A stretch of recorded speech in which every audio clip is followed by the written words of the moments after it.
Good morning, everyone. This is BritSimon. Thought I'd explain a little bit about my predictions for South American region. I've been a bit late in presenting this data for South America. I'm sorry about that. Lo siento. I've got no excuse, basically. Apart from to say that I don't get that many followers from South America for some reason, and so it's been a little bit out of my mind. But I was prompted this morning by someone who said, "When are we going to see the predictions?" So here I am. I'm recording the information for you. So. So let me show you a few things and talk about what's going to happen in South America. I think firstly, let's talk about last year. Let's talk about DV24, right? So let me show you some data. And what I'm going to do is, this is the DV2024 side. I'm going to toggle that and show you where we got to with South America last year. So last year, 1,955 visas, nearly 2,000 visas were issued for South America. That is more than the quota that was allocated to South America. So what happened is Oceania and South America enjoyed some usage of visas from other regions, essentially from Africa. Africa underfilled its quota, and when a region like that underfills, the other regions can take a distribution of extra visas for those regions. That helps them out. So that's something we need to consider. Okay, so it's typically Africa, which is the one that's underfilling, and that provides a bit more chance to regions like Oceania and South America. That is less likely to happen in DV 2025. I'll show you why. In a moment, and then I'll come back to this data, I think. So let me show you some data. Where are we? There. Yeah. Okay. So case number is this one. Okay.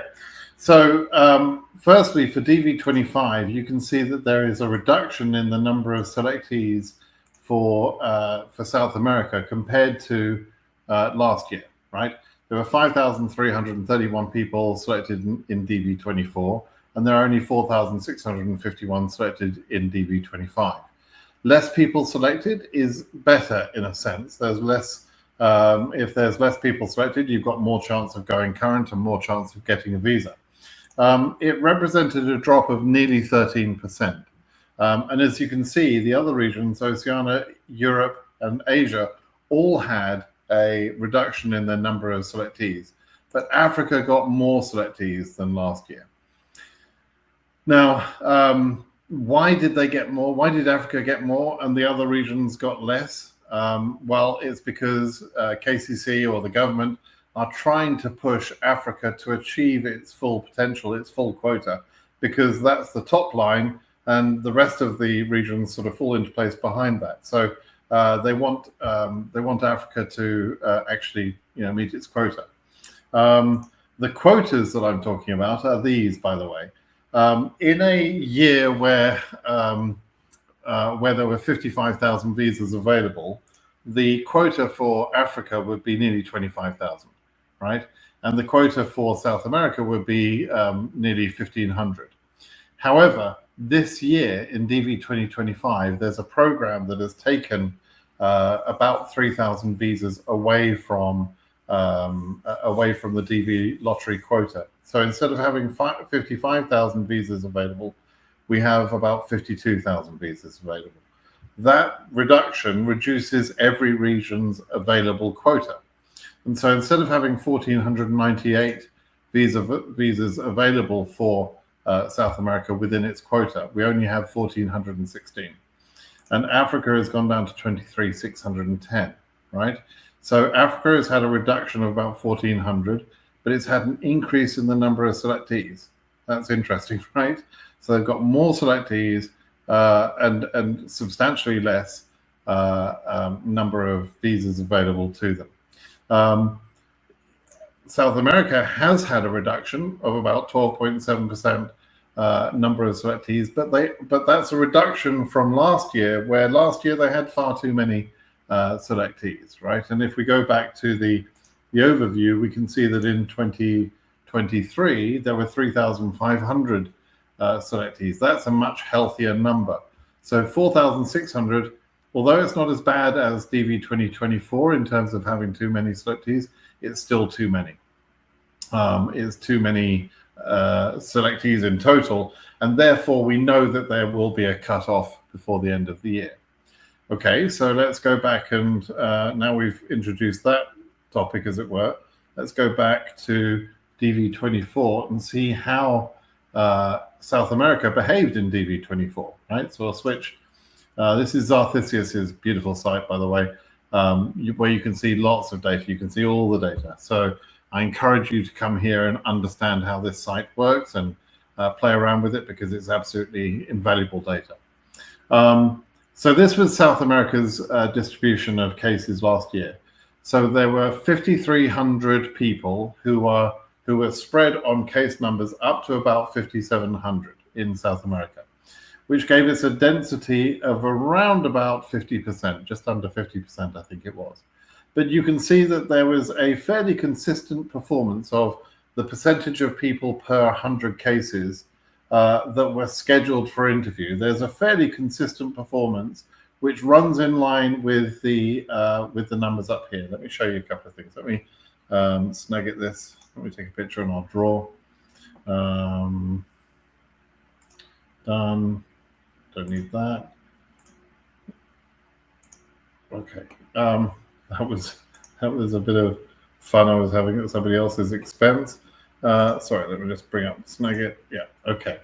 So if I then take a picture of this, right, and I'll draw on some information. So if we talk about the average number of cases per 100, it would be something like that. There's a few.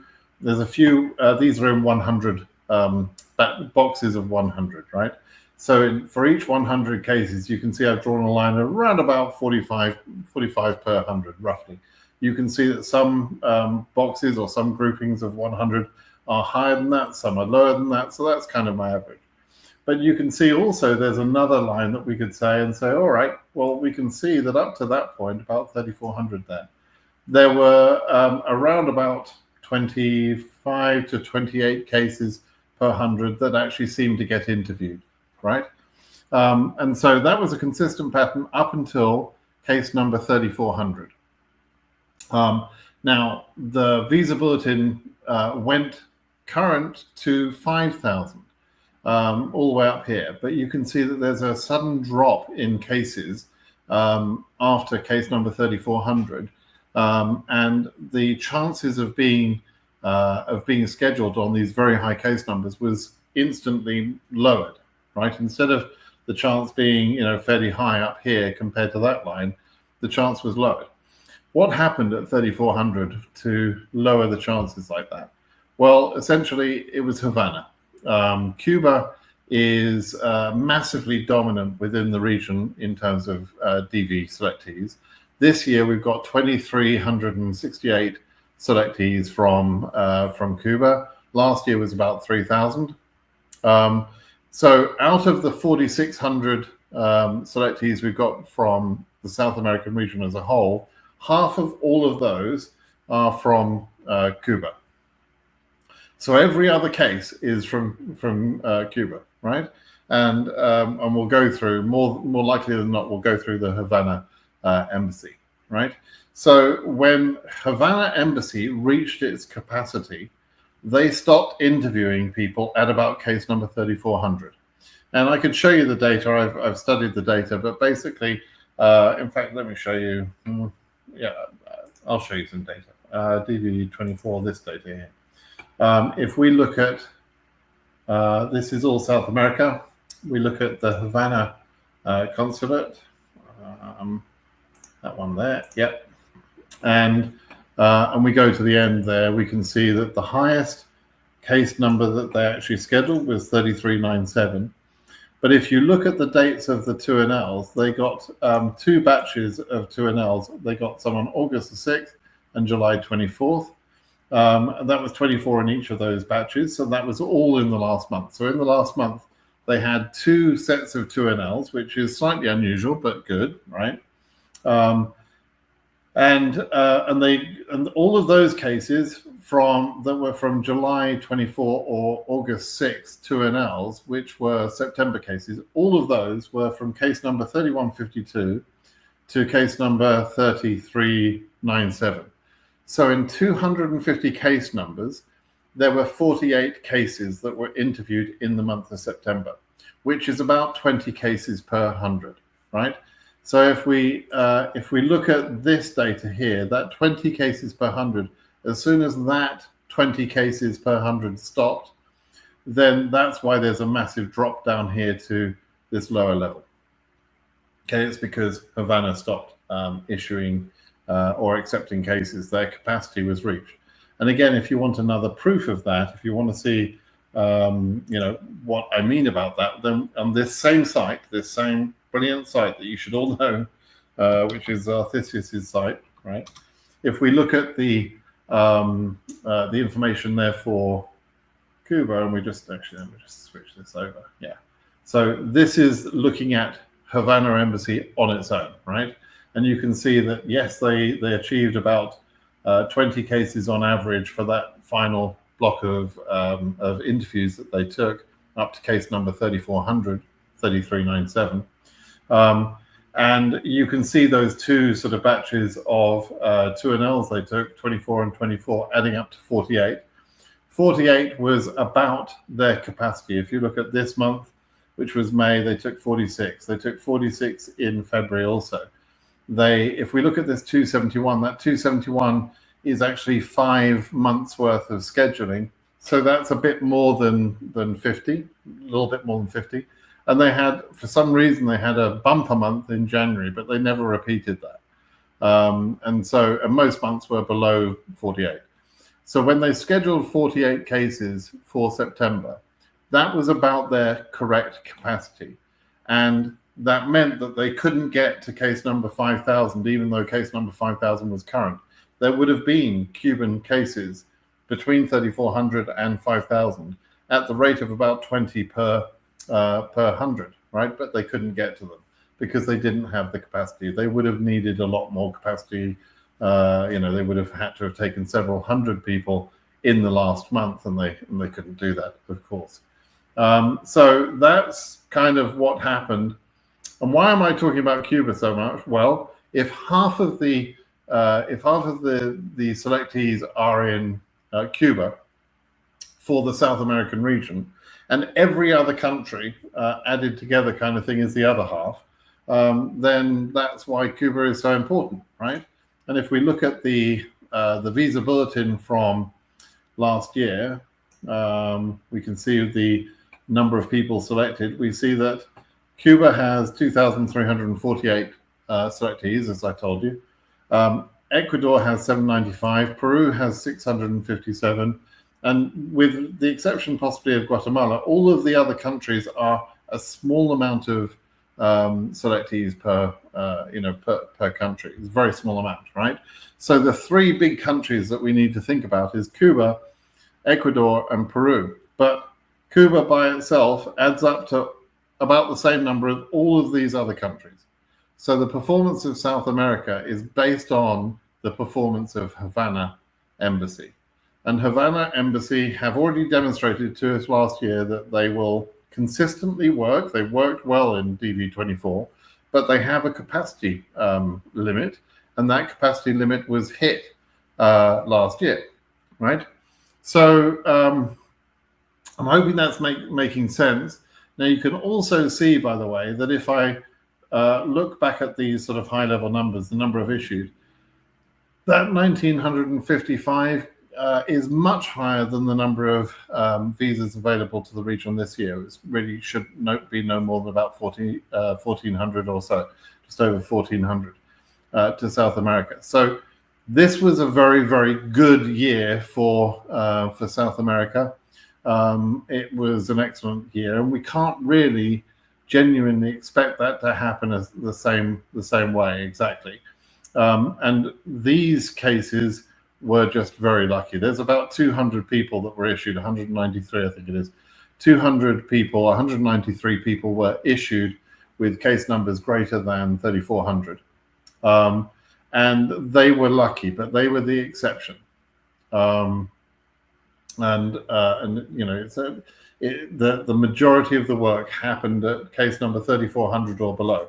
And 3,400 was 3,400 compared to 5,700 in terms of the number of cases out there being selected, right?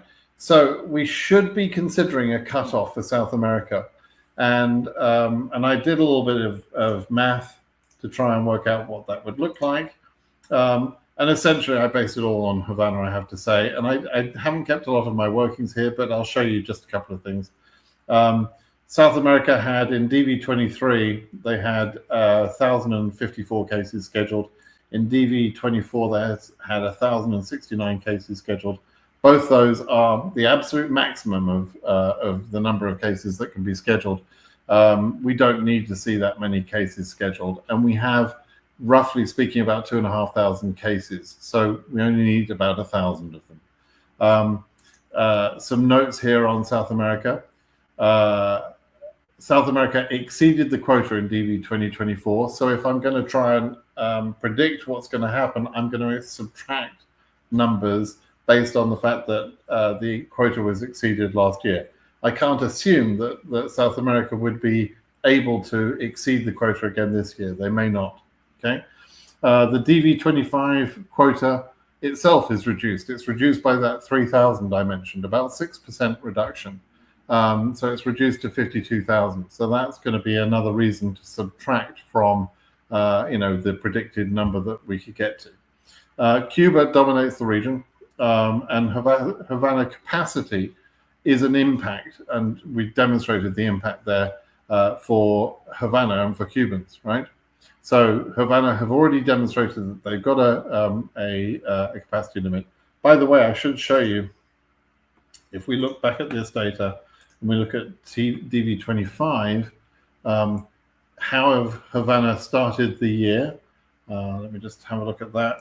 And we go Havana. Okay, so they've started the year with 292 interviews. That's for the first 5 months, right? We haven't seen them receiving any interviews yet this month in January, rather, for March interviews, but they already got off to a good start, right? We can't complain about what they're doing. It's not as if they're working slow or anything like that. They're working very well.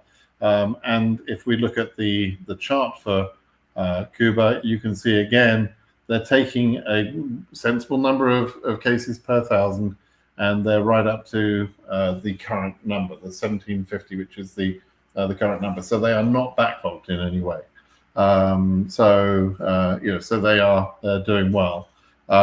So based on that, my estimation, which you may have just seen, my estimation for the range of numbers that I consider where the cutoff will probably fall is something between 2,600 and 3,200, roughly speaking.